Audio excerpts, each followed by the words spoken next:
teko cetak ket kuwa thaya ket kuwa ko noa do akwa sumung opoman do bang kana sara bharot rin adivasi bakra opoman iya enkan tina date se tina okto re noa chaka jam ko thawa kata se gota kata ko ako chaka jam ko gota kada 6 tarik jahana ge bang final akan kan 7 tarik do Mayurbhonj sara पहिलो रे सनाम को सागुन जोहार आसो सनाम को नापाय मेना अपना are नित जहां लका न्यूज हिजुक ना जहां लका बन नेल दाड़े कना ओडिसा मयूरभंज मिटन कॉलेज जहां दो आईटीआई कॉलेज रे संताल पठुआ को दोमेतर के को दालेट को एनखान नोआ तायो नोआ ना अपडेट सेट कना ओना सनामा बन बालाया एनखान ओरे को जहां पठुआ को मेना को ओना साथे पठुआ रे जहां गलो सपोर्ट मेना को उनको चेट स्टेप को हतावेदा से ओना स्टेप अनुसार ते जदि कामी बाय हुए तायम दाराम एनखान चेट हुआ ओना सनामा बन बालाया और आबो साथे मेना किना ओडिसा रेन रिपोर्टर मन जगदीश मुर्मू गोंके तकिन गोंके एनखान नित ओने को जहां पठुआ को मेना को ओनाते उनको पठुआ जहां को गलो सपोर्ट मेना को उनको को दाबी चेट कना निर्धारित सनाम दिसम पेड़ा को लिंक पाटा कन साय जोहार ओना साउते संताली न्यूज बॉय अबो हो ओना स्टूडियो अडी अडी सारहाव लिंग माय कना संताल को आदिवासी को जेहेतु जहां खबर दिसम हड़ बो बडाया स्टूडियो अबिन अडी अडी सारहाव दिसम पेड़ा अबिन अडी सारहाव गोंके होय जहां को पठुआ को जहां नितो को दाल चो कना जहां तो नेलो कना उनको एकाल के दोष बाचुआ ओना सत्तेव को दाल आकात को एनखान उनको दाबी चेट कना निर्धारित ते और ओना दाबी जदि बांग पुरोनवा तायम दाराम चेट स्टेप को हतावा को और ओना 3 तारीख को हतावा उनको दाबी ताहे कना आकोबा आको दाबी ताहे कना कलेक्टर ठेन होला जहां आको ना दाबी ताहे कना ओना को उपस्थापन किया तापरे एसपी जहां ताहे कना एसपी हो आको कथा ताहे कना दोषीदार जेतकी दोषीदार उदी उसरे को साबो मा साब काते को जेल को भेजा कोमा तो निदभुर हो मिड हड़ को साब आकादे गया आर बात पे हड़ उनका के बांग को साब आकाद को दोषीदार एसपी बेने ताहेने इन 24 घंटा समय इमन पे 24 घंटा भीतर रे उनको दोषीदार साब आपेया नोआ आको दाबी ताहे कना तापरे आको जो एग्जाम हो नितो बाको एम दाड़िया कावरा ओंडे जो आको असुविधा हुई कना ओने ओना को इदी काते दाराय कान 6 तारीख हिलो आज टोटल बिचारे दोहया मेनते कलेक्टर है मेनाका एसपी है मेनाका और जहां गे आइमा संगठन को चलावलेन उनको संगठन को मेने नोआ बिचार बांग तो पाकान भूर हुए तो चाका जाम हो हुई दाड़िया बंद हुई दाड़िया जो पुडा जला हुई दाड़िया उनका उनको संगठन हो दाबी को दोहो का एनखान नोआ जहां रोड जाम चाका जाम एनखान नोआ जदि आको डेट को पिछले दिया तायम दाराम नेले दाले नोंका नोंका ते कामी को लहाई दिया एनखान 3 डेट से 3 अक्टोबर रे नोआ चाका जाम को ठावा कता से गोटा कता को आको चाका जाम को गोटा कदा 6 तारीख जहाना के बांग फाइनल अकान खान 7 तारीख दो मयूरभंज सारा मजी गड़े जगो को आर संगठन को आर सावता सुसरिया को दिसम दरदिया को सानाम को गे आह्वान हुआ जे सांतार जाति खातिर नोआ दो बिटा अपमान उनको रेंगेज गिद्रे को दाल केट को लगा आते को चेटा केट को थैया केट को नोआ दो आको सुमुंग अपमान दो बांग कना सारा भारत रिन आदिवासी बखरा अपमान ऑल ओडिशा बखरा बिहार बेंगल झारखंड जहां गे आदिवासी मेना बोन जतो बखरा अडी मारंग अपमान कना ओना खातिर गे जतो संगठन दिसम पेड़ा अलिन हो तेहिन लिन मेनेया इने हिलो आको को मेना का ताहन उनको गिद्रे रेंगेज गिद्रे जतो कते के गड़वा को खान अडी नपायवा ओना साथे होय गोंके मित निरो कना जहां दो जे सांताल गिद्रे चेतार रे नोंका नाहाचार चिकते साहस को नामेदा नोंका नाहाचार लागिते चेदा से एक्चुअल रे ओडे गिद्रे दोष बाचु तो को नो तो स्वाभाविक कथा जहां सर्वेयर रे गिद्रे से फिटर रे गिद्रे जदि इलेक्ट्रिशियन रे एग्जाम एम को ले आया उनी तो पूरा बांग आया एकाल के एनखान ओडे जहां दोष बाचु तो को ओना सत्ते चिकते उनको साहस को नामेदा जे सांताल गिद्रे चेतान रे बिना दोष ते ती रकाप रेना सांताल गिद्रे चेतान रे आबोरिन जेतकी के मेना को मांग फेज रे मेना को उनको चेन हबा करोड़ा बडाया को सांतार जाति रिन नेता दो 30 सांतार जाति बखरा बांग करोड़ा आबोरिन मांग धड़ रे जेतकी मेना को नेता को मंत्री को ओना दो दिकु जाति दो अबवा ढांचा अबवा ओळंग अबवा लिखन बेस को बडाया ओना खातिर उनको दो को मेने सांतार जाति दो जहां तीस गे दाल करे हो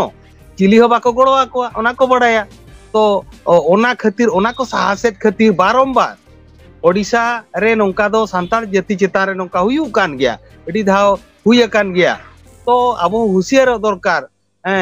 मिट्टी हो एमएलए एमपी मिद दिन गान विधानसभा रे बांको राकाबाका चेदा आदिवासी चेतान रे नोंका हरला हुयुक कना मिद दिन हो चेद हो बाको मेना हु हरला आते इन मन मेना जेतकी आदिवासी नेता मेना को कम से कम आदिवासी चिता रे नाचार हुयुक कना या रोड पे पार्लियामेंट रे रोड पे दो नाते रोड पे दिकू हर दो पार्लियामेंट रे को रोड़ा मेनखान सांताल जेतकी मेना को चिली हो बाको रोड़ा नोआ मिटा उनमरांग इशू हुया कना ओडिशा रिन जेतकी नेता मेना को हुए तो विधानसभा रे बाको राकाबा कोयो किंतु अंजनी अंजना मिश्रो मिटांग कुड़ी को रेप ले दिया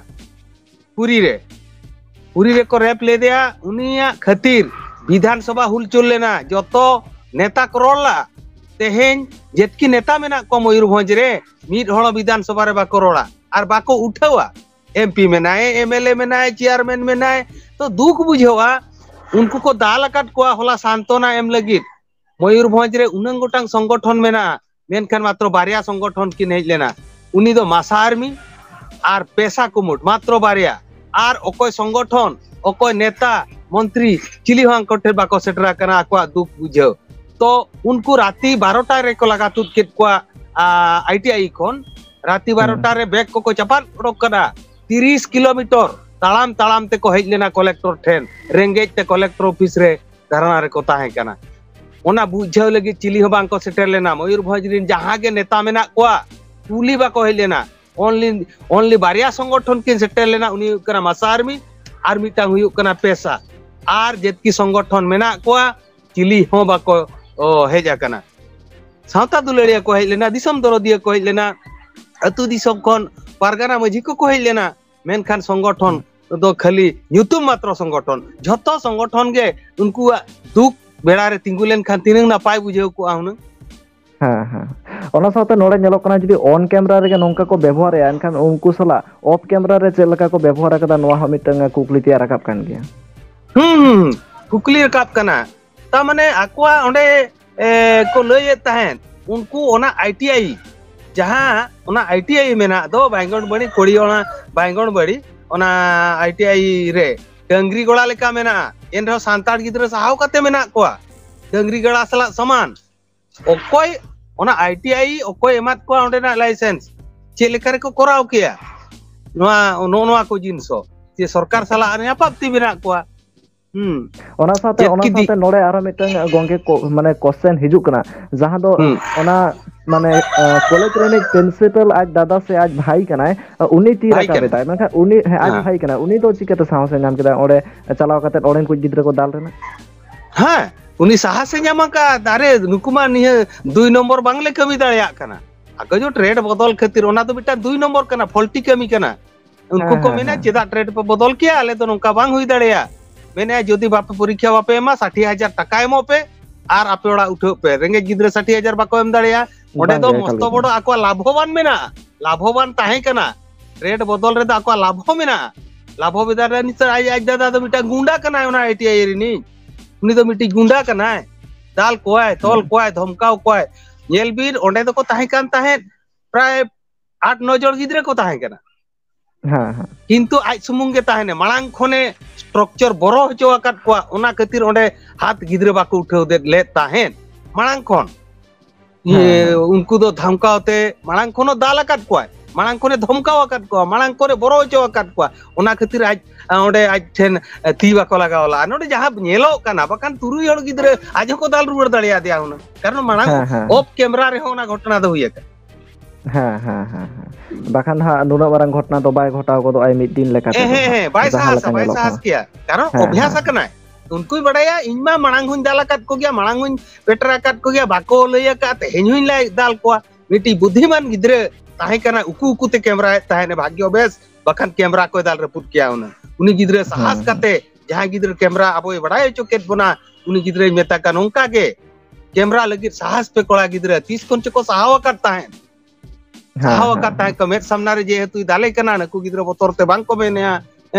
उनको लालच इदी काते मेता को आपे दो आदिवासी गिद्रे कना पे चेत पैसा बाय दरकारोआ आले आईटीआई रे पे पढ़ाव लेन का डायरेक्ट पे चक्रिया नोआ को लालच एमा कावत को तापरे ओड़ा रिन होड़ हो nongka kondison kati dia kat kuai देखो आपेरिन गिद्रा दो जहां बड़ायो कन आपेरिन गिद्रा दो दाल तोल कोआले पाले पे एडिसवा आले मा चक्री ले मा कोआ ओला रिन गाडियान हको मेना का हूं ओल बखरा मा दाल तोल मा दरकार गया ओला रिन हको मेता को ताहेन मेना दाल को गया ले तोल को गया ले आले पे एडिसवा ना ओला रे आयो बाबा को ले काट को मेनखान नोंका ओदा माने कोनो भूल बाड़ी बाचुआ दाल को कोनो वाटा दो ठीक बांग कना ओना साथे जहां हाँ ओना साथे जहां मिटन कुकली हिजु कना एखान जहां दो नोंका गुंडागिरी कराय दाय उनी इडियाते नि धरि चे स्टेप को हताव कदा ओना साथे कॉलेज इडियाते नि धरि चे स्टेप को हताव कदा हां नि दबि ना अरेस्ट कत किना को बार होड़ तापरे कॉलेज परीक्षा चालू लेना परीक्षा बंद कना तुरिन होड़ को चलाव कते पूरा तुरिन माझी मणे होड़ चलाव कते ओना बिनिड परीक्षा को बंद का कॉलेज दो नितो दो उनका बंद के मेना चेक चिका कना इन रहो आरहुली ले रुड़ गया ना दूसरा 6 तारीख भूर चेक फाइनल कना दिसम पेड़ा आपे मा न्यूज बॉय रे सांताल न्यूज बॉय रे मेना पिया सांताली न्यूज बॉय खन पे बड़ाय दाड़िया 6 तारीख का घटन चेक कना नोडे खत के पे बड़ाय दाड़े ओना साथे गोंके होय जहां उनी दालेट किना मेनखा उनी दियाते निर्धार को साब कदिया से बांग को साब किना उनी दियाते चे स्टेप को हताव कदा हैं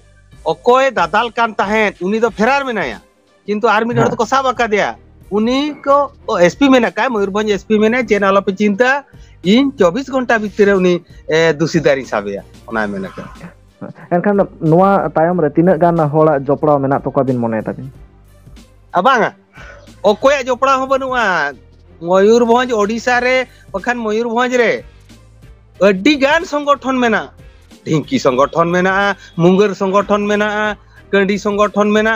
सार संगठन मेना कुट्री संगठन मेना बुढ़िया संगठन मेना टांगा संगठन जन संगठन चिली संगठन बाको हेलेना मेदा जरोआ पढ़ाई कि आपे वायरल कना कम से कम पुलिस आंतोना एमो पे हिजुआ